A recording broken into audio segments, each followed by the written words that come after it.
fencing was repaired and an air fence brought in to the edge of turn 12. After that, we saw Marc Marquez go down in the gravel when he seemed to have saved things at turn 1. It's an important period now.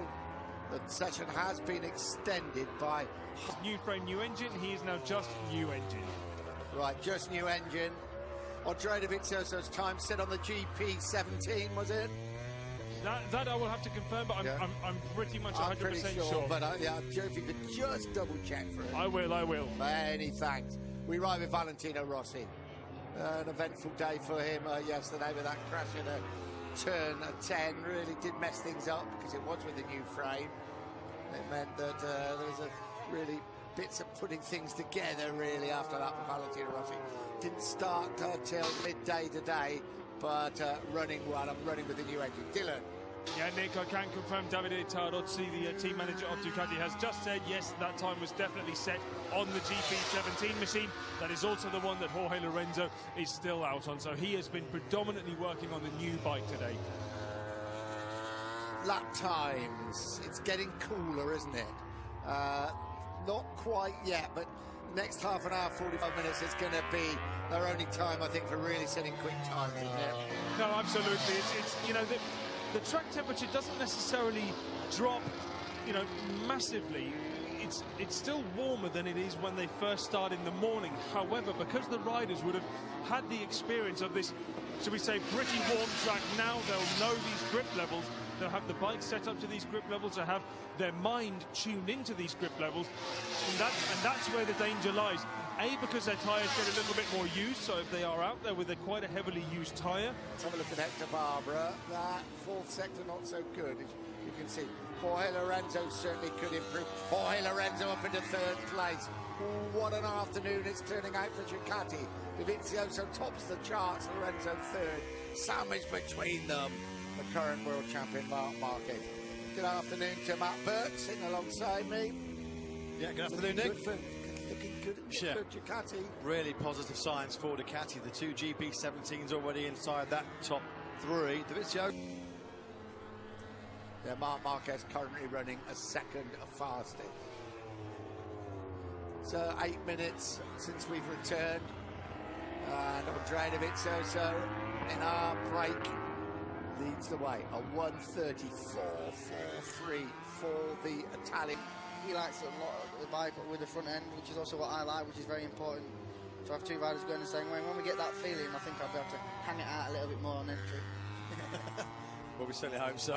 What about Moto2? So, 2 Grand Prix, what was it, 5? He likes a lot of the bike with the front end, which is also what I like, which is very important to have two riders going the same way. When we get that feeling, I think I'll be able to hang it out a little bit more on entry. Well, we certainly hope so. What about Moto2? So, 2 Grand Prix, what was it, 5 podium finishes, but it was disappointing in the end for you, wasn't it? Yeah, I mean, in this paddock, it's never easy, and the second half of the year was disappointing. Like with that winning Aragon and then 3 DNFs in a row. Last weekend was important just to get the finish, but for me, it's you know, it highlights how difficult MotoGP. Ducati looks good. And you said, I mean, obviously, Sam, unfortunately, the injuries that you got from yesterday's crash, it gave you the opportunity to go out on track today and have a bit of a look. I mean, nobody can spot things like current riders can out. So I guess who was looking good and what were you able to spot and observe out there? Doing some absolutely incredible lap. It's going to be interesting, isn't it? Yeah. Maverick Vinales and Valentino Rossi, because Rossi doesn't want to get beaten by a young... To come in and have all the limelight, so it's going to be a really a great time. So here is Maverick Vinales. He leads the way. A 1:30.164 with just under 2 hours remaining, but as Sam was telling us, probably you've got to think about that crash. No, that's no, exactly the same crash as me. You know, I just as soon as he touched the brakes, went down, and I think that's. I feel really sorry for him. Alex is a good guy, and it makes me realise that I've had to sit out today, but I've got away with it lightly in some ways. Sam, have you when you were testing the Aprilia earlier this year, were you testing the bike with the winglets, the aerodynamic winglets? Have you ever tried the wings? No. Right. No, and Probably a good thing now, isn't it? Yeah. I spoke to Eugene quickly this morning. He said he had all day with the winglets. His second lap without him, he crashed. So he says he's not too sure. It wasn't for that reason, but he said it's definitely helps a lot more downforce where you get sometimes strange results, or the lap times are close, or it's not. You need to see the 2 or 3 different tracks, the real situation. Suzuki, when he was 4th on the grid here, the pole time was Lorenzo's, that record-breaking, fantastic 1:29.401. So he's only half a second off the pole lap now. Look at those two. I seen Vinales then when he come into the pit. Don't you, for about a quarter of an hour with Rossi and Marquez both going out there. Stop this young pretender. Let's go teach him a lesson. Can they do it? Think they're going to have the go some to do it? Wow, I'm sure they will. Yeah, should be exciting stuff.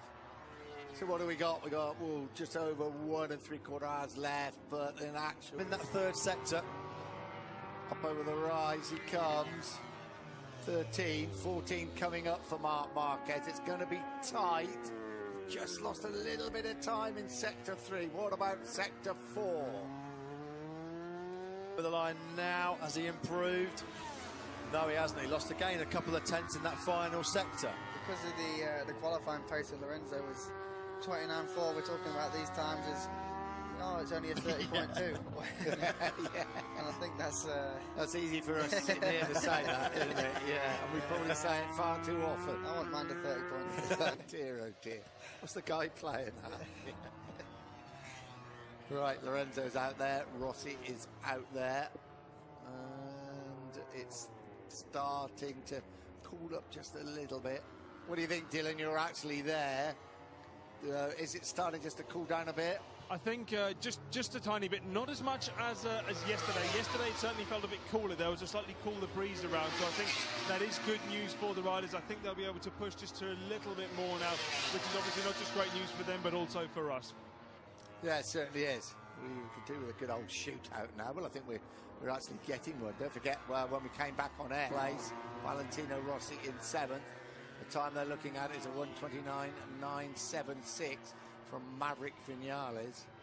His laps just by cruising a little bit and then going to actually push, so he didn't even touch a white line or anything like that. So I think that's another thing which you guys will have to take into account, that yes, the temperatures will drop, yes, you can probably still fire in those fast laps, but just make sure you keep generating heat.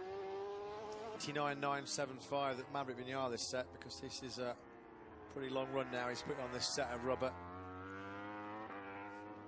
I'm just having another look around, guys, to see who might be heading back out on track. Looks like Andrea Iannone sets to be, he looks like he might be doing another run. You just look into Aleix Espargaro, the number 1 machine, the bike from the Sunday with the original style engine. He's now on this number 2 machine with the newer style engine, and it's not just a case of how does the engine feel, but also how does the engine characteristic work.